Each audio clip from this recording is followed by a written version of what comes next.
끊임없이 파도가 밀려와 부딪히는 바위처럼 살아라. 바위는 엄숙히 서 있고 물거품은 그 주위에서 잠든다.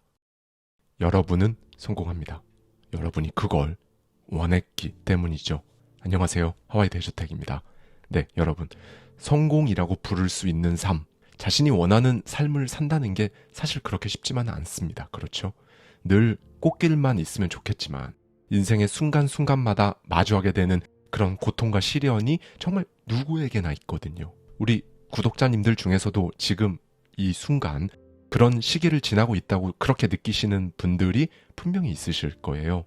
그래서 오늘은요, 우리나라에서는 미움받을 용기라는 책으로 정말 많은 분들의 사랑을 받았던 철학자 기시미 이치로의 죽을 때까지 나를 다스린다는 것, 이 책 속에 담겨있는 인사이트를 가져와서요, 저자의 시선으로 저의 생각까지 더해서 여러분과 함께 생각해보고 싶은 부분을 말씀드리도록 하겠습니다. 특별히 이 책은요, 로마의 황제이자 철학자였던 마르쿠스 아우렐리우스 명상록의 주옥 같은 문장들을 재해석했는데요. 무려 2000년 전에도 이런 고민을 하고 이렇게 답을 찾아갔구나. 어떻게 보면 인생의 기술이 담겨 있다고 볼 수 있는데요. 오늘 영상 끝까지 집중해서 보고 듣고 반복해 주시면요, 정말 큰 도움이 되실 거예요. 대학원생 시절 나는 뇌경색으로 갑작스럽게 쓰러진 어머니를 간병하느라 매일매일 고통스럽고도 힘든 시간을 보냈다. 죽음의 문턱에 서 있는 어머니를 보며 어머니처럼 몸을 움직이지 못하고 의식까지 잃게 되었을 때, 그때도 인간에게 삶은 의미가 있는 것인가? 인간에게 삶의 가치와 의미란 도대체 무엇인가와 같은 생각을 했다. 그 당시 나에게 인생이란 절망 그 자체였고, 인간이라면 누구나 나이가 들어가고 병들고 결국엔 죽게 되는 달갑지 않은 순리 앞에서 괴로워했다. 그때 처음 명상록을 제대로 읽게 됐다. 로마의 황제이자 철학자였던 마르쿠스 아우렐리우스. 그의 글을 통해 인생이라는 파도에 휩쓸리지 않는 단단해진 마음으로 살아갈 수 있는 방법을 깨닫고 배우게 된 것이다. 그가 쓴 문장을 조금 읽다가 멈추고 생각하고 또 읽고 생각하기를 반복했다. 그는 황금 가도를 달리던 로마 제국의 어두움이 드리워지기 시작했을 때, 그때 황제 자리에 올라 어렵게 로마 제국을 이끄는 역할을 한다. 위기 상황 속에 수해와 질병이 발생하고 국경 곳곳에서 외적이 침입했다. 이미 과거의 영광을 잃은 로마 제국에서 황제의 권력도 예전과 같지 않았다. 그에겐 14명의 자녀가 있었는데 대부분 요절했고, 성인으로 성장한 자녀는 딸 5명과 아들 1명뿐이었다. 아내마저 전쟁터에서 안타깝게도 숨을 거뒀는데 이때 아우렐리우스의 나이가 45살이었다. 그는 이 무렵부터 명상록을 쓰기 시작한 것으로 알려져 있다. 아우렐리우스는 직접 전쟁터에 나가 지금으로 치면 야영 텐트 안에서 양초 불빛에 의지하며 자신의 생각을 써 내려갔는데, 철저히 자기 자신을 위한 개인적인 메모였다. 명상록이라는 제목도 후세에 알려지지 않은 누군가에 의해 붙여졌는데, 원래 제목은 자신을 위한 것 혹은 자기 자신을 위한 메모, 이렇게 번역할 수 있을 것 같다. 그는 그리스어로 이 일기를 적었다. 라틴어를 모국어로 사용했던 아우렐리우스가 그리스어로 일기를 기록했던 건 어쩌면 다른 사람이 읽지 않기를 바라는 마음 때문이었을지도 모른다.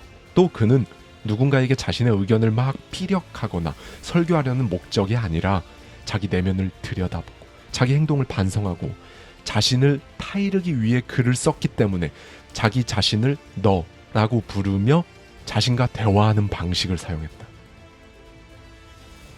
새벽녘에 언짢은 기분으로 잠에서 깬다면 곧바로 이렇게 생각하라. 내가 눈을 뜬 것은 인간의 일을 하기 위해서라고 말이다. 너는 보이지 않는가? 식물이, 참새가, 개미가 꿀벌이 자기 일을 하고 각자가 질서 잡힌 우주를 만들어 나가고 있는 것이, 아니면 너는 인간의 일을 하려는 생각이 없는가? 너는 자기 자신을 사랑하지 않기 때문이다. 자신을 사랑한다면 너는 자연이 원하는 바 역시 사랑했을 테니 말이다. 이렇게 아우렐리우스는 일기를 적을 때 자신을 너라고 불렀다.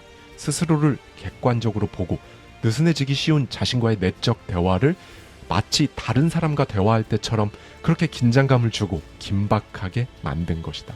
그렇다. 사고한다는 것은 내가 나 자신과 나누는 내적인 대화를 말한다. 소리를 내지 않고 이야기하는 말에 내가 반응하는 것이다. 머릿속으로만 생각하는 일도 가능하지만 직접 생각을 써내려가면 사고가 생생해지면서 가시화된다.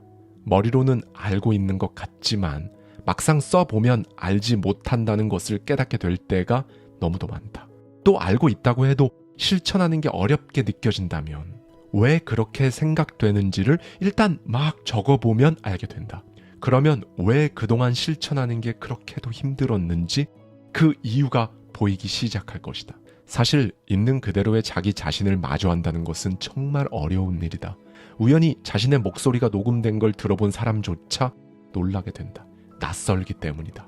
하지만 우리는 자기 자신과 그 누구보다 자주 대면해야 한다.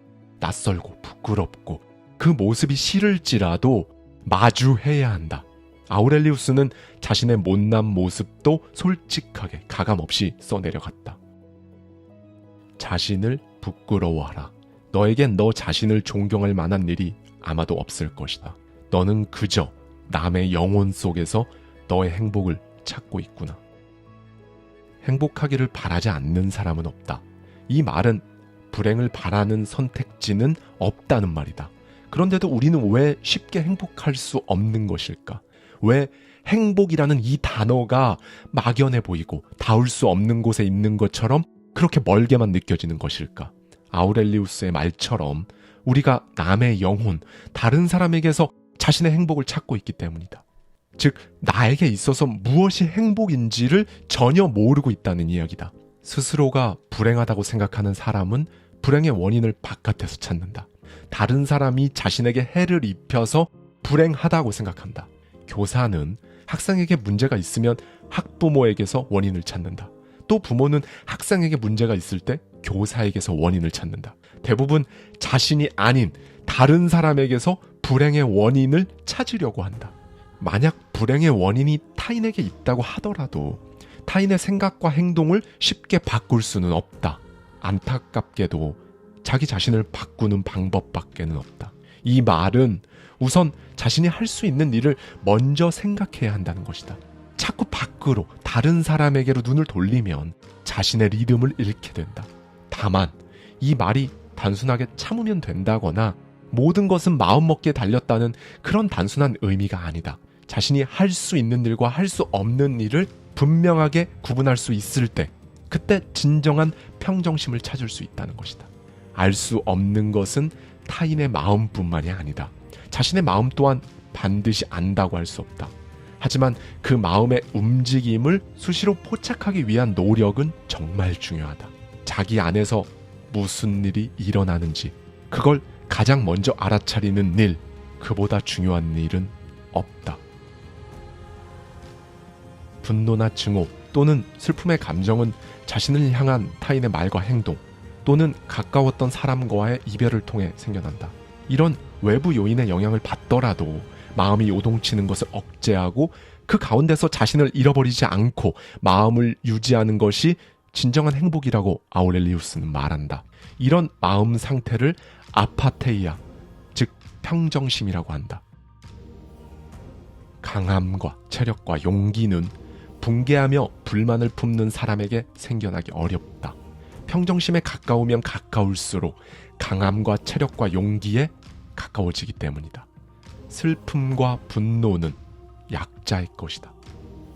슬픔이 약자의 것이라는 말에 사랑하는 사람을 잃고 슬픔에 빠진 사람은 약하기 때문에 슬퍼하는 것이 아니라고 이렇게 반문하는 사람이 분명히 있을 것이다. 14명의 자녀 가운데 대부분의 아이들을 잃었던 아우렐리우스 역시 그 누구보다 길고 긴 슬픔과 상념의 시간을 보냈을 것이다. 아이가 병으로 괴로워하는 모습을 바라보며 부모로서 할 수 있는 게 없다는 사실에 괴로워했을 것이다. 자녀를 잃은 부모를 가리키는 단어 자체가 존재하지 않듯 그 고통은 경험해보지 않은 사람은 감히 짐작하기도 어려운 깊은 슬픔이다. 아이를 잃지 않게 해주세요 라고 기도하는 사람이 있다. 하지만 너는 이렇게 기도하라. 자식을 잃는 것을 두려워하지 않게 해주세요. 아우렐리우스는 놀랍게도 이렇게 적었다. 가까운 사람의 죽음을 경험할 때 헤어나올 수 없는 슬픔에 빠지는 것은 당연하다. 오히려 그런 상황에서 슬퍼하지 않는 것이 더 큰 문제일 수 있다. 그렇다. 이별은 슬픈 것이고 슬픔은 당연하다. 그리고 마음껏 슬퍼해야 한다. 나 역시 어머니가 돌아가신 뒤 내 앞에 펼쳐져 있다고 생각해 왔던 인생의 레일이 사라지고 마치 탈선한 것 같은 느낌이 들었다. 대학 교수가 되고 싶다는 꿈과 야망도 모조리 사라져버렸다. 하지만 당신도 잘 알고 있다시피 그 깊은 슬픔에 빠져 자기 자신을 잃어버린 상태에서 언젠가는 벗어나야 한다. 아무것도 하지 않고 폭풍우와 같은 슬픔이 그냥 그렇게 지나가기만을 기다리기엔 우리의 삶이 그렇게 길지 않다. 이런 일이 일어났으니 나는 불행하다. 이렇게 생각하지 않는다. 그럼에도 불구하고 압도당하지 않고 괴로워하지 않으니 나는 행복하다. 불운은 누구에게나 일어날 수 있지만 모두가 담담하게 불운을 견뎌내는 것은 아니기 때문이다. 그렇다. 슬픔이 치유되고 고통에서 벗어나는 데에는 오랜 시간이 걸리겠지만 일어난 일 자체가 불행은 아니라는 것이다. 아우렐리우스는 불운에 사로잡히지 않고 절망하는 일 없이 이겨낼 수 있는 힘이 있다고 그렇게 생각하는 것이 행복이라고 말한다. 또 약자에게는 항상 분노가 있다는 아우렐리우스의 말 역시 금방 이해하기 어려울 수 있다. 그는 분노에 굴복하는 게 당연한 거라고 생각하지 않았다. 자신도 모르게 욱해서 화를 내고 말았다는 사람이 주변에 있다면 그건 변명에 지나지 않는다. 힘이 있는 사람은 분노로 내달려 그것에 굴복하지 않기 때문이다. 요즘 같은 시대에도 호통을 친다거나 혹은 큰 소리로 상대를 인격적으로 비난하거나 자신이 가지고 있는 힘을 이용해 타인을 제압하는 것을 당연하게 여기는 사람이 적지 않다. 갑질이 사회 문제가 되는 만큼 이전 시대처럼 대놓고 화를 낸다거나 주먹을 휘두르는 사람은 눈에 띄게 줄었지만 여전히 직장이나 학교에서 교육과 훈육을 위해 압도적인 힘이 필요하다고 생각하는 사람이 많다. 내가 분노를 터뜨린다고 할지라도 그들은 같은 행동을 계속하게 될 것이다. 아우렐리우스는 그들이 누구인지는 특정하지 않았지만 분노의 대상이야 지금도 그렇듯이 주위에 얼마든지 많다. 하지만 분노를 있는 그대로 내던지면 어떻게 될까? 물론 혼이 날까 두려워서 문제의 행동을 그만두는 사람도 있다. 그런 의미에서 분노에는 즉각적인 효과가 있는 것처럼 보인다. 하지만 아우렐리우스는 결국엔 같은 일이 반복되고 같은 행동을 할 것이라고 말한다. 화내는 사람은 조금 더 화를 내면 상대가 마음을 고쳐먹고 행동을 개선하지 않을까, 그런 선한 동기를 가지고 화를 낼지라도 그때뿐 같은 일은 반복된다. 그리고 그때부터 상대도 대들거나 화를 내기 시작한다. 상황이 악화될 뿐이다. 여기서 분명히 해야 할 것은 화를 냈음에도 같은 행동을 하는 것이 아니라 화를 냈기 때문에 같은 행동을 한다는 것이다. 물론 상대가 잘못된 행동과 말을 할 때도 분명히 있을 것이다. 그럴 때는 올바르지 못하다고 지적하면 그걸로 족하다. 화를 낼 필요가 없다. 아니, 정확히 말하면 화를 낸다고 해서 그 어떤 것도 바뀌지 않는다. 오히려 쉽게 분노를 터뜨리면 관계는 멀어질 수밖에 없다. 지금 당신이 맺고 있는 모든 관계들을 떠올려보라. 당신에게 분노했던 그 누군가, 그리고 당신이 분노를 쏟아부었던 그 누군가, 그들과 지금 관계가 어떠한가. 화를 내는 사람의 말이 맞다고 한다면 자기 잘못을 인정하고 싶지 않아서 청개구리처럼 행동을 개선하지 않으려 한다. 또 화를 내는 사람의 말이 틀렸다면 행동을 개선하려는 생각 자체를 하지 않게 된다. 온갖 분노와 화를 주고받다가 나중에는 서로 왜 화를 내기 시작했는지조차 모르게 되는 지경에 이르게 된다. 끊임없이 파도가 밀려와 부딪히는 바위와 같이 살아라. 바위는 엄숙히 서 있고 물거품은 그 주위에서 잠든다. 누군가 나에게 어떤 행동과 말을 하더라도 나라는 바위에 몰아치는 파도의 물거품 같은 것이라고 생각하면 그만이다. 아우렐리우스의 말처럼 엄숙하게 서 있으면 시기, 질투, 근거 없는 비판과 비난이 들려와도 파도는 가라앉고 잠잠해질 것이다. 어린 시절부터 많은 칭찬을 받고 자란 사람은 자존감이 높고 자기 효능감도 높아 긍정적인 모습을 보일 수도 있지만 어른이 되어서도 칭찬을 받지 못한다거나 누군가 알아주지 않을 경우 마음 상해하며 언짢아하거나 심지어 화를 내는 경우도 있다. 자신이 베푼 선의에 감사하지 않는 사람에게 분노를 느끼는데 그치지 않고 원망하는 사람도 있다. 물론 자신이 누군가에게 해준 일을 절대로 잊지 않는 사람도 있다. 나는 중학교 시절 교통사고를 당한 적이 있다. 자전거를 타고 가다가 오토바이와 정면 충돌했던 아찔했던 사고였는데 다행히 크게 다치진 않았다. 며칠 뒤 그 현장에 있었다는 한 사람이 우리 집에 찾아왔다. 그 사람은 자신이 구급차를 불렀다고 소개했는데 딱 봐도 살해금을 받기 위해 찾아왔다는 사실을 금세 알 수 있었다. 누구나 공경에 처한 사람이 있으면 도움이 되고 싶다는 생각을 한다. 그런데 도움을 받은 사람이 도와준 사람을 찾는 일은 있어도 도와준 사람이 자기가 도움을 줬다며 먼저 나서서 돈을 요구한다는 게 어린 나이였지만 아무래도 이상했다. 자신이 한 일을 인정해주지 않는 것에 대해 불만스럽게 생각하는 가장 큰 이유는 기브앤테이크의 잣대로만 바라보기 때문이다. 하지만 살다 보면 내가 준다고 반드시 받을 수 있는 건 아니다. 내어주면 돌아올 때가 있는가 하면 당장 돌아오지 않을 때도 분명히 있다. 한 사람이 이기적인지 아닌지는 계산을 얼마나 먼 미래까지 연장할 수 있느냐에 달려있다. 내가 지금 당장 받지 못하더라도 시간이 흘러서 다른 형태로 받을 수 있다고 생각하는 것인데 이건 단순한 계산의 문제가 아니라 상상력의 문제이다. 그렇다. 이기주의자는 먼 미래까지 계산하고 기다리지 못한다. 지금 당장 받지 못하면 손해보는 기분이 드는 것이다. 이런 사람은 어떻게 하면 다른 사람에게 도움이 될까? 이런 것에는 관심이 없다. 오로지 자신이 한 일을 다른 사람에게 인정받을 수 있을지 없을지 거기에만 관심이 쏠려 있다. 오스트리아의 정신의학자 알프레도 아들러는 자신을 향한 관심을 타자를 향한 관심으로 바꿔야 한다고 말한다. 2000년 전 아우렐리우스의 생각도 크게 다르지 않았다. 누군가에게 친절을 베푼 뒤 상대에게 계산서를 내미는 사람이 있다. 계산서를 내밀지 않더라도 상대를 채무자로 여기면서 자신의 한 일을 의식한다. 하지만 어떤 사람은 자신이 베푼 친절을 의식하지도 못하고 기억도 하지 못한다. 열매를 내주고도 그 이상 아무것도 바라지 않는 포도나무와 닮았다. 그렇다. 행위의 가치는 평가와는 별개다. 평가받지 않는다고 가치가 없는 것이 아니다. 반대로 평가를 받았다고 해서 가치가 있다는 뜻도 아니다. 여기서 반드시 기억해야 할 것은 자신의 가치는 타인의 평가와는 관계가 없다는 사실이다. 누군가 당신에게 이런 것도 못하냐 혹은 이런 것도 모르냐며 자신의 지도나 교육의 부족함을 생각하지 않은 채 깔보는 듯한 말을 하는 사람이 있다면 이런 말들은 마음에 담아둘 필요가 없다. 그 평가의 말로 나의 가치가 떨어지거나 반대로 올라가는 것은 아니다. 결국 다른 사람의 말과 행동에 좌우되지 않는 마음이 중요한 것이다. 당신은 누군가에게 기대하는 말과 행동이 있는가? 그 사람이 내 기대를 충족시켜주지 않는다고 해서 섭섭해하거나 화를 낼 까닭은 없다. 그 사람이 나의 기대를 채우기 위해 존재하고 또 살아가는 게 아니기 때문이다.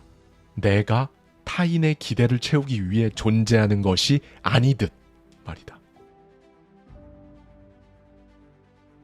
그리스의 철학자 탈레스는 어느 날 별을 관찰하기 위해 노파와 함께 밖으로 나갔다. 그런데 발을 헛디뎌 그만 도랑에 빠지고 만다. 큰 소리로 우는 탈레스에게 노파는 이렇게 말한다. 탈레스요, 당신은 자기 발밑도 보지 못하면서 저 하늘 위를 알 수 있다고 생각하는 겁니까? 매일 쏟아지는 업무에 지칠 대로 지치고 지금의 삶에 만족하지 못할 때, 마음대로 되는 게 하나도 없을 때, 나에게 왜 이런 불운이 계속되는지 알 수 없을 때, 철학에 관심이 없는 사람도, 생각을 게을리했던 사람도 이런 생각을 한다. 나는 뭘 위해 사는 건가? 이렇게 사는 게 맞나? 더 중요한 게 있지 않을까? 이런 철학적인 질문을 스스로에게 던지게 되는 것이다. 아우렐리우스 명상록을 관통하고 있는 하나의 큰 줄기는 바로 자신을 지키는 것이었다. 아우렐리우스가 살았던 2000년 전이나 지금이나 전쟁 같은 세상살이에서 평정심을 잃지 않고 자기 자신을 지킨다는 건 사실 너무나 어렵다. 인간의 시간은 점에 불과하고 육체는 쉽게 썩고 영혼은 소용돌이치며 운명은 저울질할 수 없고 명성은 불확실하다. 육체와 관련된 모든 것은 흐르는 강물이고 영혼에 속하는 모든 것은 꿈이다. 인생은 투쟁이며 나그네처럼 잠시 머물다 가는 것이다.